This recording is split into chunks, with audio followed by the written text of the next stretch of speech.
اس بات کی ضرورت ہے کہ آپ کی طبیعتوں میں مزاج میں حیا ہونا چاہیے.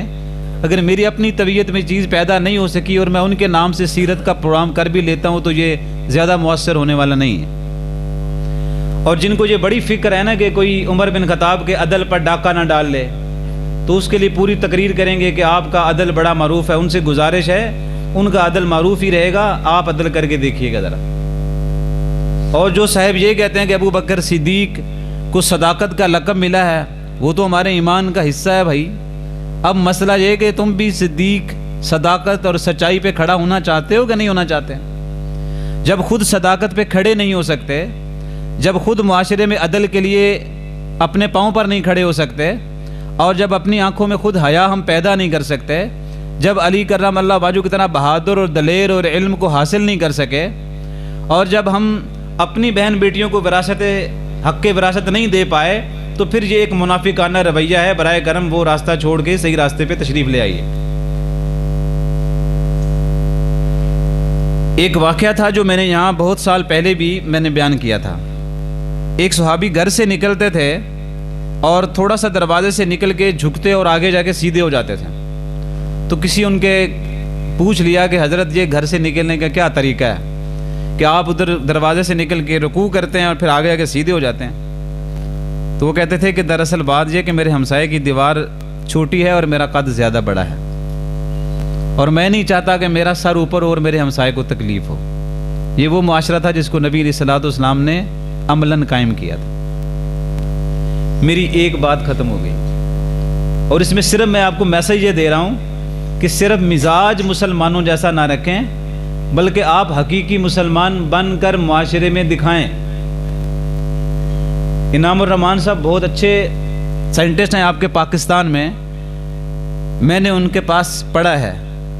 وہ خود بیان کرتے ہیں، میں امریکہ میں تھا تو وہاں پہ ایک مسلمان ہوا، کفر چھوڑ کے اسلام میں آیا، تو لوگوں نے کہا جی آئے ذرا اسٹیج پہ مائک پہ آئیں، ذرا آپ ادھر بتائیں لوگوں کو کہ میں مسلمان کیسے ہوا.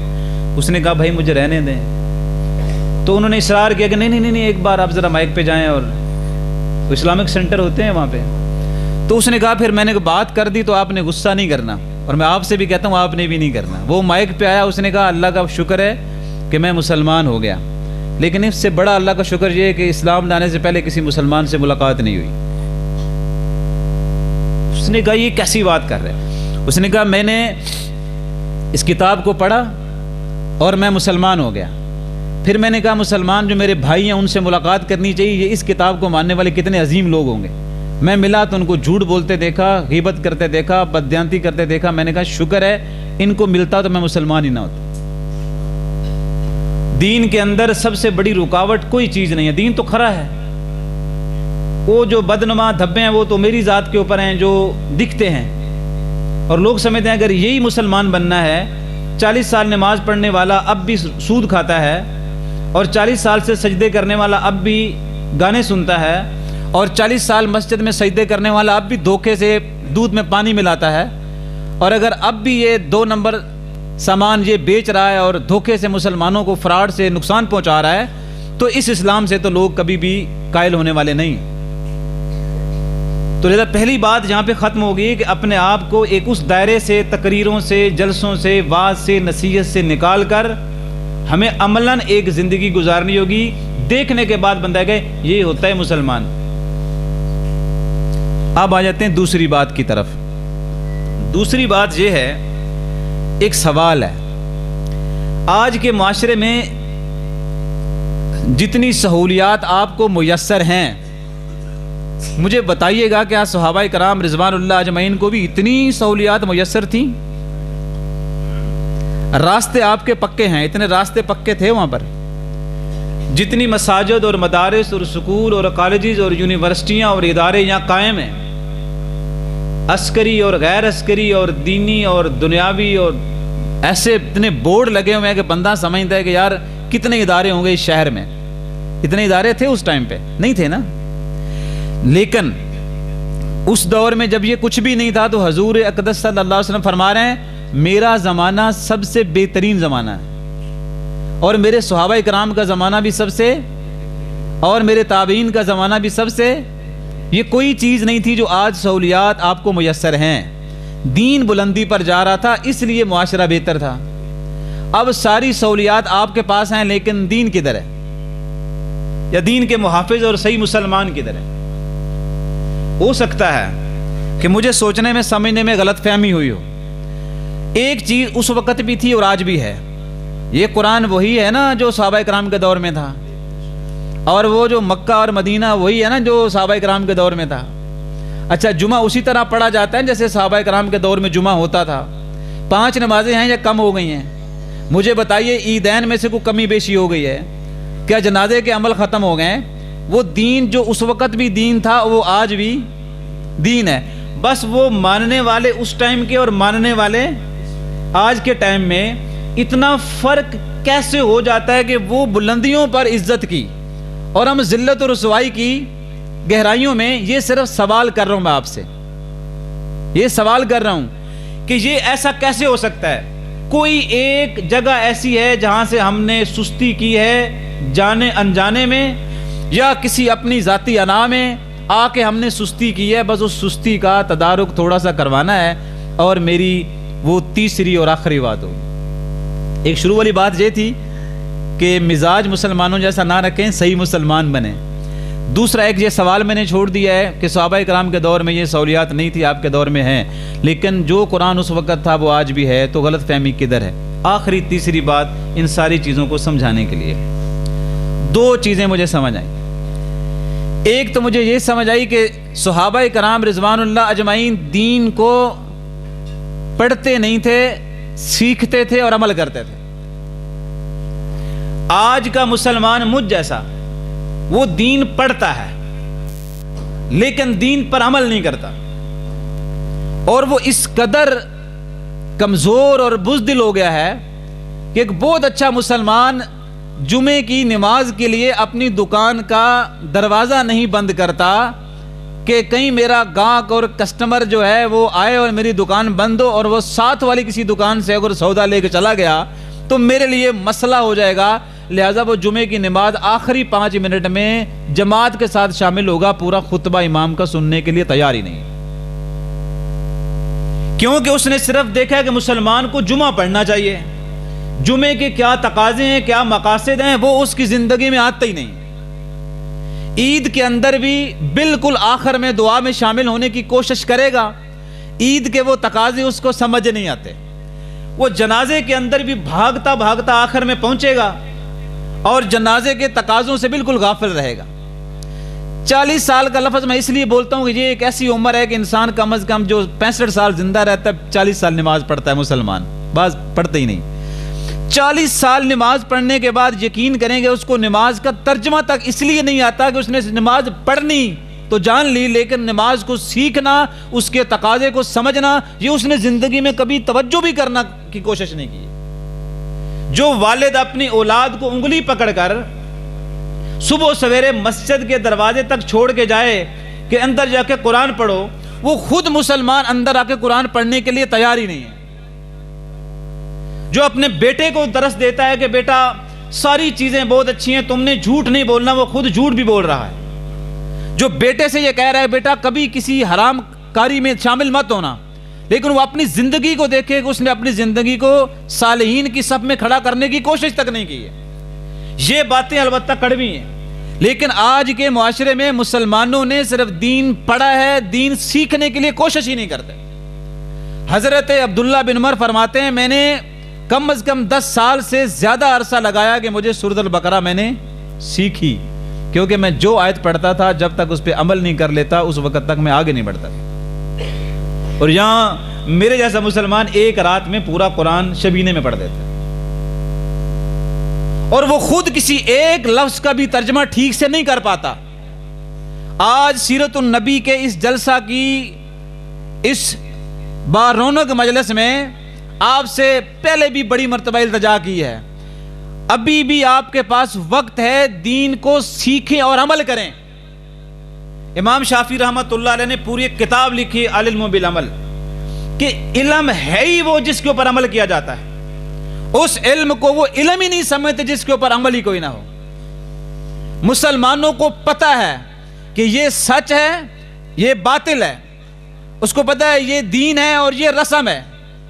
اگر اس کو کہا جائے تم بیٹی کی شادی دین کے مطابق کرو تو اس کو معاشرے کا بوجھ اتنا زیادہ لگتا ہے کہ اتنا تو وہ اللہ تعالیٰ سے بھی نہیں ڈرتا جتنا وہ اس معاشرے کے اس رواج میں رسموں سے انسانوں سے ڈر کر اپنی بیٹی کی رسمیں کرتا ہے. آپ کو یاد ہوگا پچھلے ایک عرصے میں نے آپ سے کہا تھا جو نوجوان جہاں بیٹھے ہوئے اگر آج ارادہ کر لیں یار ہم نے جہیز نہیں لینا تو کیا فرق پڑتا ہے آپ کو؟ یعنی اگر آج ارادہ کر لے بھائی میں شادی ہوگی پر میں جہیز نہیں لوں گا تو اس سے کیا آپ ابھی جو آپ کے پاس بستر ہے یہ آپ کی اگلی زندگی میں آپ کو کام نہیں آ سکتا. شادی کے بعد گھر میں مہمان آ جائے تو نظام چل جاتا ہے نا.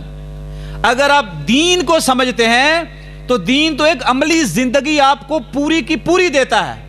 وہ کہتا ہے کہ آپ عمل کر لیں اور اگر آپ عمل کریں گے نا صرف مسجد کی طرف قدم بڑھاتے ہوئے بھی آپ کے ایک قدم پر ہم نیکی لکھیں گے, ایک قدم پر گناہ کو ختم کریں گے آپ پر. اور عملی زندگی اتنی زبردست ہے, حافظ ابن حجر فرماتے ہیں فتح الباری میں تشریح کے ساتھ کہ جس دن نبی علیہ الصلوۃ والسلام نے اپنی نواسی کو اٹھا کر نماز پڑھائی اور ایک یہ واقعہ ہے نماز کا, صحابہ اکرام کہتے ہیں ہمیں بیٹیوں سے محبت ہو گئی کیونکہ عملاً آپ نے بیٹی کو اٹھا لیا تھا. ایک موقع پر آپ کو بیت اللہ سے روک دیا گیا, آپ نے کہا جانور سارے ادھر ہی ذبح کر لیں. جانور سارے, اچھا کسی صحابی نے جانور ذبح نہیں کیا. حضور نبی علیہ الصلوۃ والسلام نے اس پہ خاصا رد عمل بھی دیا کہ کیا ہو گیا لوگوں کو, جب میں کہہ رہا ہوں کہ تم جانور ذبح کرو تو کرتے کیوں نہیں؟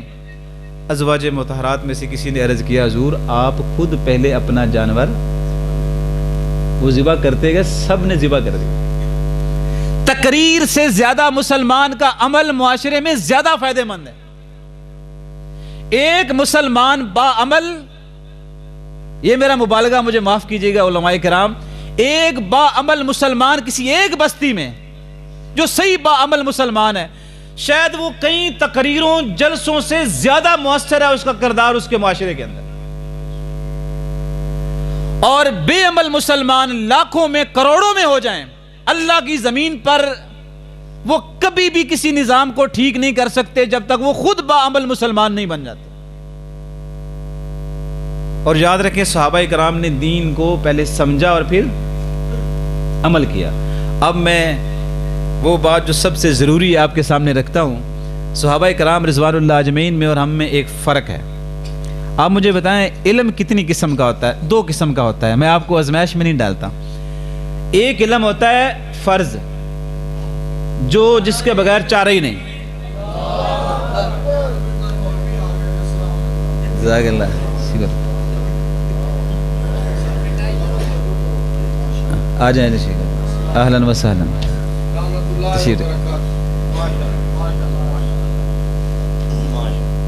تو ایک ہوتا ہے جس سے ہم کہتے ہیں یہ علم فرض ہے, اور ایک علم وہ ہے جو استحباب ہے, مستحب ہے, وہ آپ پڑھ لیں تب بھی ٹھیک ہے, آپ نہ پڑھیں تو بھی کوئی مسئلہ نہیں. اب جائے سکول میں جائیں تو وہاں اوپر پوری ایک حدیث لکھی طلب العلم فریضۃ علی کل مسلم وفی روایت مسلمۃ, کہ علم کا حاصل کرنا مسلمان مرد پر بھی اور خواتین پر بھی فرض ہے. لیکن آج ایک کام تو کریں, اپنے گھر میں جا کے اپنی بیٹی کا یا اپنے بیٹے کا بیگ اٹھائیں اور کچھ دیر کے لیے اگر آپ کو اچھا نہ بھی لگے تو ٹیبل پہ سلیبس کی تمام کتابیں رکھیں, چاہے وہ پرائمری لیول پہ, مڈل پہ, ہائی میں یا کالج میں, یونیورسٹی میں. صرف آپ نے اتنی توجہ کرنی ہے کہ ان میں کون سی کتاب ہے جس کا علم فرض تھا, جس کو اللہ کے نبی نے کہا کہ یہ فرض ہے. وہ کتنی کتابیں آپ کی بیٹی اور بیٹے کے بیگ میں ہیں آپ کو اندازہ ہو جائے گا. جہاں تک میں جانتا ہوں اگر آپ 10 سے زیادہ بھی نصاب کی کتابیں رکھیں گے ان میں ایک بھی کتاب ایسی نہیں ہوگی جو واجبی علم میں وہ آپ کو ڈاکٹر بنائیں گے. ڈاکٹر بننا واجب نہیں ہے, بن جانا اچھی چیز ہے. اس سے جنت و جہنم کے فیصلے نہیں ہوتے, اس سے ایمان اور باقی معاملات کی بحث نہیں ہوتی. انجینئر بن جانا بہت اچھی بات ہے, لیکن یاد رکھیے یہ بننا واجب نہیں تھا آپ پر. آپ دیکھیں صبح سے لے کر آپ دن کا آدھا حصہ کر لیں یا اگر پورا دن کر لیں, آپ کی اور میری ساری تگو دو اس علم کے لیے ہے جو حضرت مستحب ہے, جو واجب ہی نہیں تھا. اس میں آپ نے 15-20 منٹ بھی اس علم کو نہیں دیے جو آپ پر فرض تھا، واجب تھا، جو آپ نے حاصل کرنا تھا۔ تو جب آپ جو علم آپ لے رہے ہیں اور وہ ہے ہی مستحب، وہ غلط نہیں میں کہہ رہا کہ وہ آپ نے کیوں سیکھا ہے، وہ سیکھنا نہیں چاہیے۔ لوگ کہتے ہیں نہیں ڈاکٹر بنیں گے انسانیت کا فائدہ ہوگا، میں کہتا ہوں بھائی سچ بولیں گے تو انسانیت کا زیادہ فائدہ ہوگا۔ اگر آپ معاشرے میں عدل کریں گے تو انسانیت کا زیادہ فائدہ ہوگا۔ اگر آپ حیادار ہو کے زندگی بسر کریں گے سیدنا عثمان کی طرح، رضی اللہ تعالیٰ عنہ کی طرح، تو انسانیت کا زیادہ بھلا ہوگا۔ آج آپ اپنے رکشے والے کو جب کہتے ہو سکول سے بیٹی کو چھوڑنا ہے تو اس کو یقین دلاتے ہیں کہ بھی بالکل بوئے دے سامنے سڑی بیٹی لوڑنا ہے، پیچھا نہیں لوڑنا، زمانہ ٹھیک نہیں ہے۔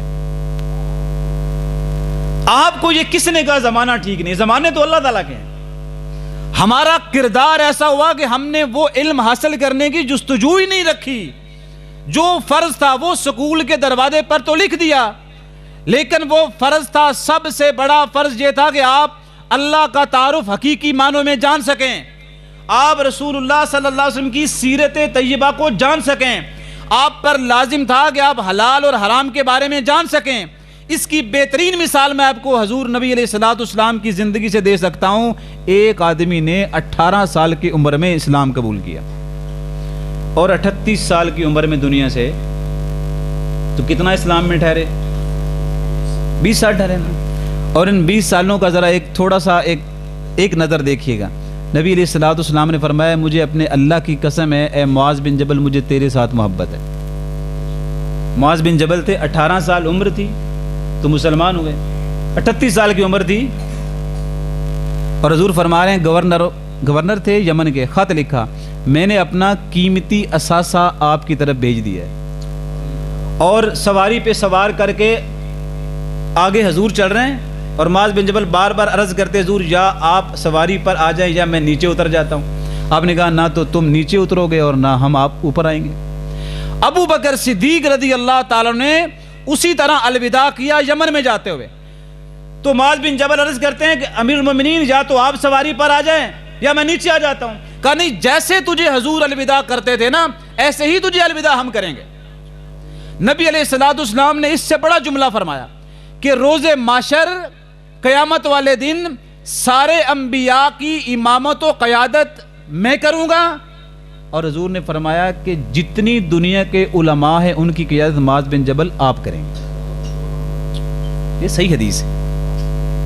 20 سال میں اتنا درجہ مل جاتا، تو میں تو سوچتا رہا تھا طالب علم کی کیا ایسی خوبی تھی معاذ بن جبل میں۔ بہت خوبیاں تھیں ان کی زندگی میں، لیکن سب سے بڑی خوبی جو مجھے دینی بنیاد پہ ملی وہ یہ تھی کہ نبی علیہ السلام فرماتے ہیں، مسند احمد کی روایت ہے، مجمع الزوائد میں، امام حیثمی نے اس کو صحیح کہا ہے، وہ کہتے ہیں سب سے بڑی نشانی یہ تھی، آپ نے فرمایا میری زندگی میں اگر کسی کو حلال اور حرام کے بارے میں کوئی مسئلہ درپیش ہو اور وہ جاننا چاہے تو نبی علیہ السلام فرما رہے ہیں کہ میری امت میں اعلم بالحلال والحرام، سب سے زیادہ حلال اور حرام کے بارے میں جو جانتا ہے نا وہ معاذ بن جبل ہے رضی اللہ تعالی۔ یہ وہ علم تھا جو سیکھنا تھا مسلمانوں نے۔ آج آپ کا بیٹا 16 سال تعلیم کے اس کیریئر سے گزرنے کے بعد کسی ایک چیز کے بارے میں بھی نہیں جانتا کہ یہ چیز حلال ہے کہ یہ حرام ہے۔ 16 سال زندگی کا گولڈن ٹائم برباد کرنے کے بعد وہ اس قابل نہیں ہوتا کہ نماز کا ترجمہ والد کو سنا سکے اور اپنی بہن بیٹیوں کی تربیت کر سکے۔ 16 سال وہ والدین کی محنت اور مزدوری اور پیسہ اور اخراجات اور صلاحیت کو، باپ بیچارہ بوڑھا ہو جاتا ہے اسے پڑھا کے، اس کے اخراجات کو بھرتے بھرتے بوڑھا ہو جاتا ہے، وہ اپنے والد کا جنازہ تک نہیں پڑھا سکتا، وہ مسجد کے اندر اقامت تک نہیں کہہ سکتا۔ اسے کہو کہ کلمہ پڑھ کے ترجمہ کر دو، میں دعویٰ نہیں کر رہا، میں چیلنج نہیں آپ کو کر رہا، لیکن معاشرے کے اندر جھانک کے دیکھیے گا وہ آپ کو کلمے کا ترجمہ بھی نہیں سنا سکے گا 16 سال پڑھنے کے بعد۔ کیونکہ صحابہ کرام رضوان اللہ اجمعین میں ہمارے بیچ میں یہ ہے، وہ جو فرض علم تھا اس کو وہ پہلے پڑھتے تھے اور جو مستحب علم تھا اس کو وہ بعد میں رکھتے تھے، اور ہم نے مستحب علم کو اٹھا کے سر پہ رکھا۔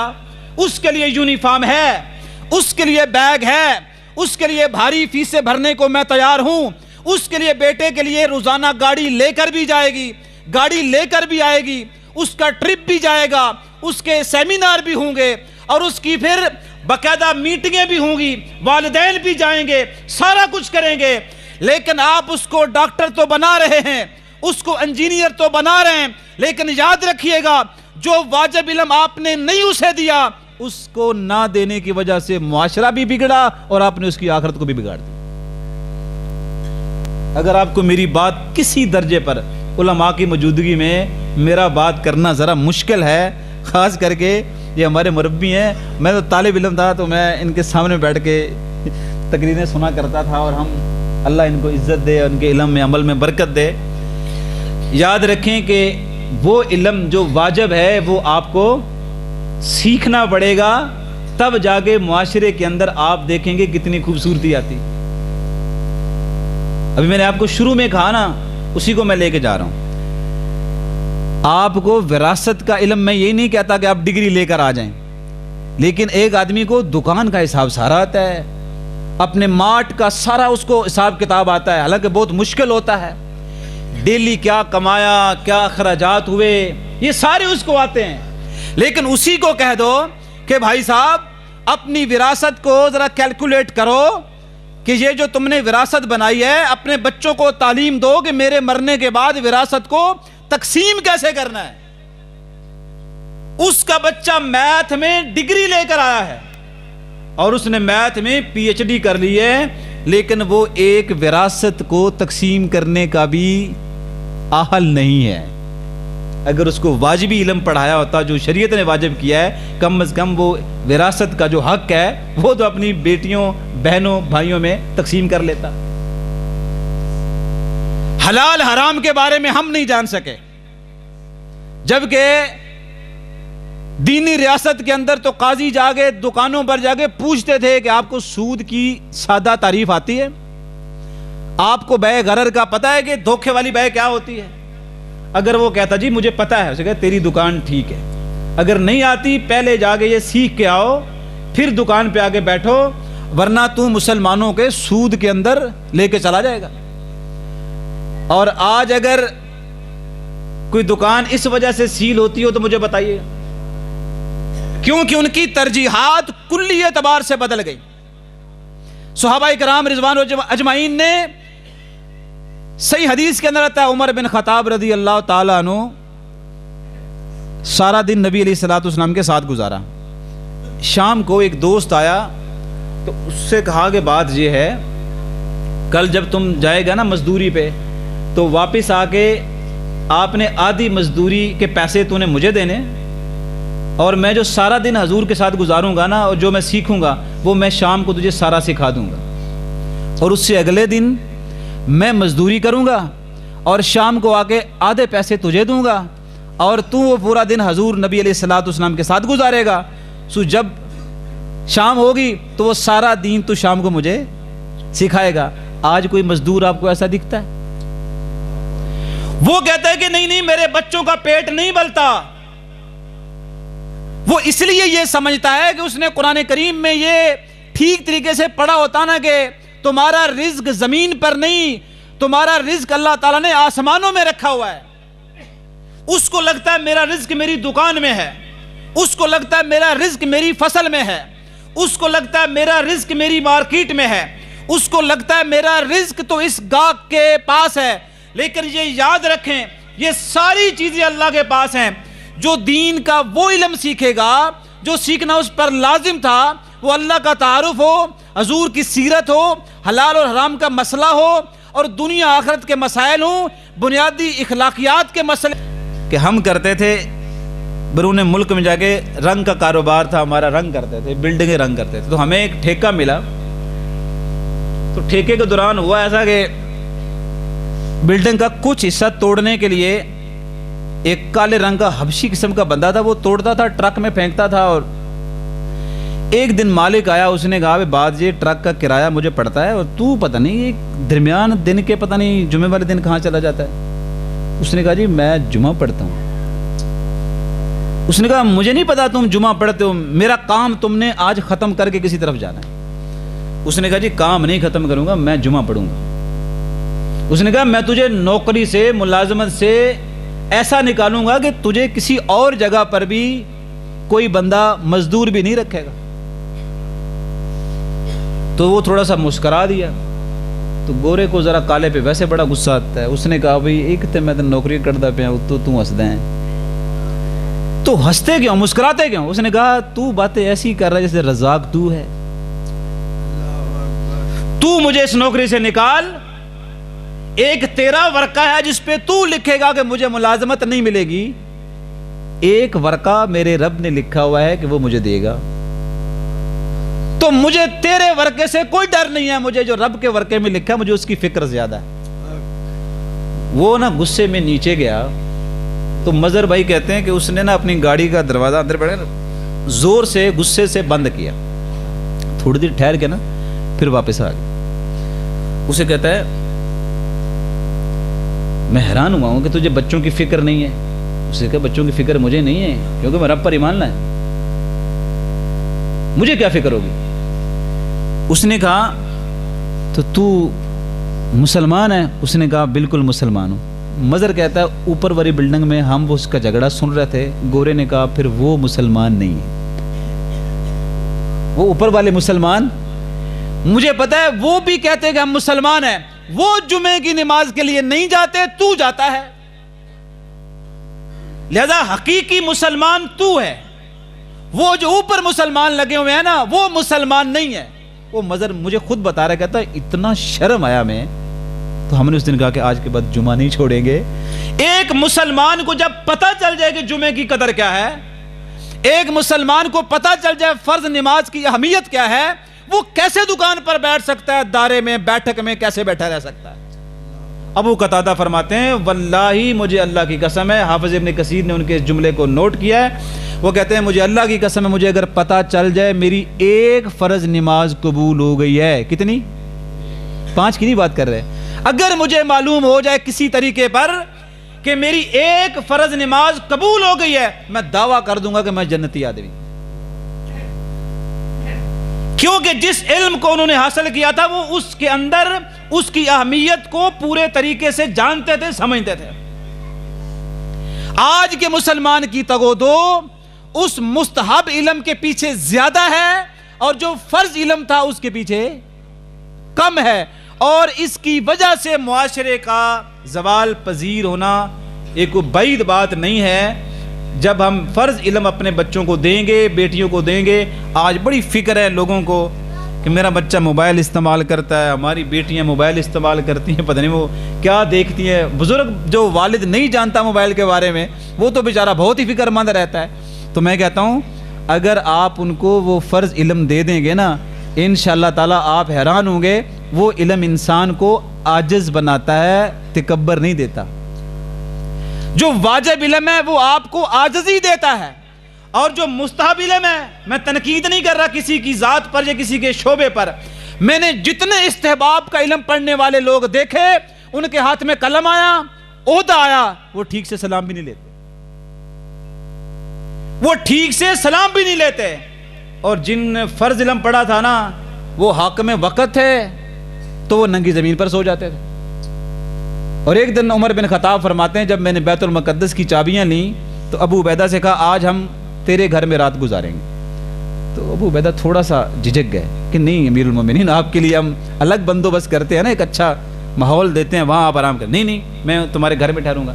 عمر بن خطاب خود فرماتے مجھے ایسے لگا جیسے شاید اس کے گھر کے اندر کوئی رنگینی دنیا کی زیادہ آ گئی ہے، جو یہ چاہتے نہیں ہے کہ میں جاؤں اور میں دیکھ لوں اور میں ان کو ڈانٹوں یا ناراض ہوں۔ تو کہتے ہیں میں نے ضد کی، میں گھر چلا گیا۔ جب میں گھر گیا تو دیکھا ایک چٹائی، ایک کمرہ اور ایک جگہ پہ پانی کا مٹکا، تھوڑے سے جو اور روٹی کا، یہی میری کل کائنات ہے، ادھر ہی پھر آپ کو رات گزارنی۔ اس دن تاریخی جملہ فرمایا تھا عمر بن خطاب نے، دنیا سب کو متاثر کر سکتی ہے لیکن ابو عبیدہ کو نہیں کر سکتی، کیونکہ جو علم ان کے دل و دماغ پر نبی علیہ الصلوۃ والسلام نے نقش کیا تھا وہ واجب علم تھا۔ ان کو کہا گیا اگر میری امت میں کسی نے امین امت دیکھنا ہے تو ابو عبیدہ کو دیکھے، آپ نے فرمایا میری دنیا کا نرم ترین امتی اگر کسی نے دیکھنا ہے ابو بکر صدیق کو دیکھے، اور اگر دین کے اندر غیرت اور عدل والا کوئی دیکھنا ہے میرے عمر بن خطاب کو دیکھے، اگر دنیا میں سب سے زیادہ حیادار آدمی کو دیکھنا ہے حضرت عثمان کو دیکھے۔ آپ نے ڈگریاں اخلاقیات کی لوگوں کو دی ہیں، اور انہی اخلاقیات نے صرف تھوڑے سے عرصے میں پوری دنیا کا نظام بدل دیا تھا۔ یہ مبالغہ نہیں ہے، لگ بھگ کوئی 23 سال نبی علیہ الصلوۃ والسلام نے نبوت پہ وہ کام کیا۔ میں کہتا ہوں آپ کو تھوڑی سی بھی کر کے نا، اس دورانیے میں پوری دنیا کی 3 بڑی چیزیں ہوتی ہیں۔ ایک ہوتی ہے سیاسی نظام، ایک ہوتا ہے معیشت کا نظام، ایک ہوتی ہے دنیا کی تہذیب۔ یہی 3 بڑی چیزیں آج بھی دنیا میں، یہ 3 چیزیں بڑے، یا نظام حکومت ہے، اور یا پھر اس کی تہذیب ہے، یا معیشت ہے۔ نبی علیہ الصلوۃ والسلام نے صرف 23 سالوں میں پوری دنیا کی سیاسی نظام کو بدلا، پورے دنیا کی معیشت کو بدلا، اور پوری دنیا کی تہذیب کو بدلا، صرف اس علم کی بنیاد پر جو علم واجب تھا اس کو سکھا کے صحابہ کرام کو پوری دنیا کا نظام بدلا۔ اور آج ہمارے پاس ایٹم بم بھی ہے، گستاخی معاف ہمارے پاس لشکر بھی ہے، ہمارے پاس لمبی لمبی پریڈ کرنے کے لیے لوگ بھی ہیں، ہمارے پاس سب کچھ ہے، لیکن فلسطین کے کسی مسلمان کو نہیں بچا سکتے۔ دنیا میں کسی مظلوم مسلمان کے لیے کوئی طاقتور آواز بن کے ہم کھڑے نہیں ہو سکتے، اپنے دین کے لیے استقامت اختیار نہیں کر سکتے، اور اسلام کے نظام کے لیے اپنی زبان سے پورا جملہ بھی نہیں نکال سکتے، اور نہ لکھ سکتے ہیں نہ بول سکتے ہیں۔ تمہاری ساری ان چیزوں کا حساب آپ کو قیامت والے دن دینا پڑے گا کہ اتنی چیزیں تم نے جو اکٹھی کی تھی، یہ مقصد حیات کیا رکھا تھا تم نے۔ اور ہمیں تو ملا کہ جس کے کپڑے پھٹے ہوئے تھے اور اس کی تلوار پر ٹھیک سے میان بھی نہیں تھا، تو حاکم وقت اس سے کہہ رہا تھا یہ آپ اتنا سفر کر کے ہمارے علاقوں میں کیوں آ گئے ہیں، کیا مقصد ہے؟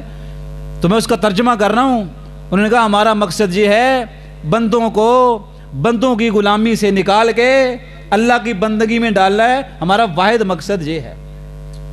اور اگر تمہیں لگتا ہے نا کہ تیری ریاست کا لالچ ہمیں یہاں لے آیا ہے، ایک گھوڑا تیری ریاست کے کنارے پر ہے اور اس کا آخری گھوڑا مدینے میں ہے، اور پیچھے کتنے ریاستوں کو فتح کر کے مسلمانوں کی جگہ بنا کے فاتح بن کر تب تیری ریاست کے دروازے کو دستک دی ہے، اور مقصد ہمارا یہ ہے کہ بندوں کو بندوں کی غلامی سے نکال کر رب کی بندگی میں ہم نے ڈالنا ہے۔ اور ایک اور جملہ بھی ساتھ بولا، کہا تم لوگوں کو تنگ زندگی سے، تنگ دنیا سے ذرا کھلی دنیا میں، لوگ کہتے ہیں نا مسلمان تنگ نظر ہوتے ہیں، ہم نے ان کو بتایا تھا تم تنگ نظری میں ہو، جو علم تمہارا ہے وہ تنگ نظری والا ہے، جو علم اس قرآن مجید میں ہے وہ علم تنگ نظری والا نہیں ہے، وہ دنیا کی ریاستوں کا احاطہ ایسے نہیں کرتا جیسے تم کرتے ہو۔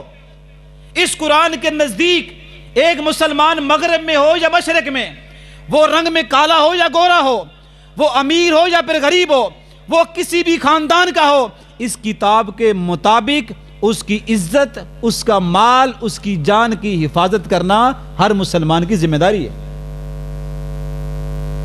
اور اتنا احساس بناتا ہے کہ ایک مسلمان دوسرے مسلمان کے لیے ایسے ہے جیسے ایک بدن ایک جسم ہوتا ہے، اور اس کے ایک کسی حصے میں درد ہو جائے تو سارا جسم درد کو محسوس کرتا ہے۔ یاد رکھیں میری یہ باتیں 3 ہی تھیں، میں نے کر دی ہیں۔ پہلی بات میں نے آپ سے یہ کی ہے کہ جو آپ نے مزاج رکھے ہوئے ہیں نا، یہ مزاج ہے کہ شیخ آپ تھوڑا سا بات میں اس کو دہرانا چاہتا ہوں اور تصحیح بھی چاہتا ہوں۔ میں نے ان سے کہا ہے آپ کو معاشرے میں لوگ ملیں گے وہ کہیں گے سیدہ فاطمہ رضی اللہ تعالیٰ عنہ کو حق وراثت نہیں ملا، اس پہ پورا ایک مسئلہ کھڑا کر لیا۔ میں نے ان سے گزارش کی ہے کہ اگر اس آدمی کے قریب ہو کہ آپ دیکھیں گے کہ وہ اپنی بہن بیٹی کو وراثت خود نہیں دیتا، تو یہ تو ایک مزاج بن گیا ہے۔ وہ ناروں کے مزاج سے نکلیں، حقیقی مسلمانوں کا مزاج اپنائیں جو آخرت میں بھی آپ کو کام آئے۔ اور دوسری میں نے بات آپ سے یہ کی تھی، جو سہولتیں آج آپ کو میسر ہیں یہ تمام سہولتیں صحابہ کرام کو میسر نہیں تھیں، لیکن دین غالب تھا. کفن پورا تھا یا کفن پورا نہیں تھا. ایک قبر میں 2-2 3-3 لوگوں کو دفن کیا, کوئی فرق نہیں پڑا. رات کو کوئی مہمان آیا تو خود گھر والے بھوکے سوئے, مہمان کا پیٹ بھر دیا. یہ حالات تھے لیکن دین غالب تھا. آج تمہارے گھر میں تو اگلے سال کے حضرت دانے پہن, اور سب کچھ ہونے کے باوجود تمہارا دین غالب کیوں نہیں ہے؟ اور تیسرے درجے پہ وجہ یہ بیان کی ہے. نمبر 1, آپ دین کو پڑھتے ہیں. میں آپ سے کہہ رہا ہوں دین کو سیکھیں اور دین پر عمل کریں. اور میں نے مزید بات یہ کی ہے کہ صحابہ کرام رضوان اللہ اجمعین نے فرض علم جو تھا, اس پہ الگ بھی بات کر سکتے ہیں کہ وہ کیا کیا علم ہو سکتا ہے, وہ فرض علم آپ حاصل کریں, باقی علم مستحب ہے. آج ایک آپ نے کام ضرور کرنا ہے, اپنی بیٹی اور بیٹے کا بیگ ضرور ایک بار دیکھنا ہے, اس میں کتنی کتابیں, بلکہ آپ کے پاکستان میں ایک یونیورسٹی ہے, میں نام نہیں لے رہا, وہ 100 سے زائد ڈگریاں جاری کرتی ہے, مختلف شعبہ ہے زندگی کی. اس میں میں نے چیک کیا, ایک بھی ڈگری ایسی نہیں جو واجب علم کی ہو, ایک بھی نہیں ہے. ساری مستحب, کہ یہ نالیاں کیسے بنائیں گے, بلڈنگیں کیسے بنائیں گے, انجینئر کیسے بنیں گے, یہ ڈاکٹر کیسے بنیں گے, الیکٹریشین کیسے بنیں گے, آئی ٹی میں ماہر کیسے ہوں گے, یہ سب ڈگریاں جاری کرتے ہیں. ایک بھی ڈگری اس علم کی نہیں جو علم واجب ہے, جس کے بغیر مسلمان نہیں رہتا. تو اسی لیے میں کہتا ہوں گونگی ہو گئی آج کچھ زباں کہتے کہتے, گونگی ہو گئی آج کچھ زباں کہتے کہتے, میں ہچکچا گیا خود کو مسلمان کہتے کہتے. یہ بات نہیں کہ مجھے رب پر یقین نہیں, یہ بات نہیں کہ مجھے رب پر یقین نہیں, بس میں ڈر گیا خود کو صاحب ایمان کہتے کہتے. مجھے فرصت نہ ملی ایک نماز کی, مجھے فرصت نہ ملی ایک نماز کی, کئی بار چپ ہوا مؤذن آذان کہتے کہتے. ایک کافر نے جو پوچھا مجھ سے یہ مہینہ کیا ہے, ایک کافر نے جو پوچھا مجھ سے یہ مہینہ کیا ہے, شرم کے مارے پانی ہاتھ سے گر گیا رمضان کہتے کہتے. میری الماری میں گرد سے اٹی کتاب کا جو پوچھا اس نے, میری الماری میں گرد سے اٹی کتاب کا جو پوچھا اس نے, میں گر گیا زمین میں قرآن کہتے کہتے. یہ بات سن کر اس نے چپ سادھ لی اقبال, یہ بات سن کر اس نے چپ سادھ لی اقبال. مجھے یوں لگا جیسے وہ رک گیا مجھے حیوان کہتے کہتے. کہ پھر ایک حیوان کی زندگی میں تیری زندگی میں کیا فرق ہے؟ اللہ تعالیٰ آپ کر میرا حامی ناصر ہو. جزاکم اللہ خیر, بارک اللہ فیکم, والسلام علیکم.